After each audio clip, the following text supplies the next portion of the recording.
Shabbat Shalom, deux parachiotes cette semaine, Bahar Bechukotai, deux parachiotes très riches. Et nous allons nous attarder sur deux mots, les mêmes. Deux fois c'est marqué dans la Torah l'Otonu.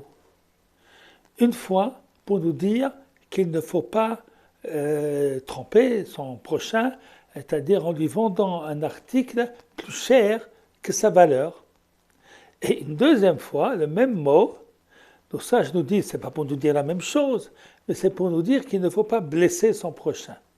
Par exemple, quelqu'un qui a fait tchouva, ne pas lui dire est-ce que c'était bon le manger que tu mangeais avant, et des exemples sans fin. Eh bien, la question se pose, pourquoi, pour deux mitzvot tellement différentes, la Torah utilise le même mot? Rav Hirsch explique, parce qu'il y a un point commun dans ces deux avéros, dans ces deux fautes, c'est de profiter de la faiblesse de son prochain.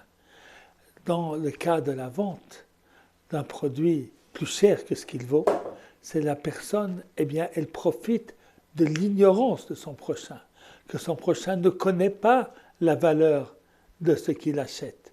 Alors, il profite de la faiblesse de l'autre.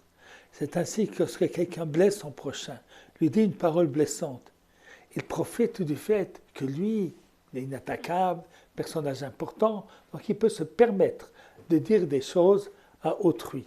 Et il profite ainsi de la faiblesse de son prochain. Les sourds-l'autonou, eh bien, c'est de savoir qu'il faut respecter son prochain et ne jamais profiter de situations de supériorité que l'on peut avoir à un instant donné. Shabbat Shalom à tous.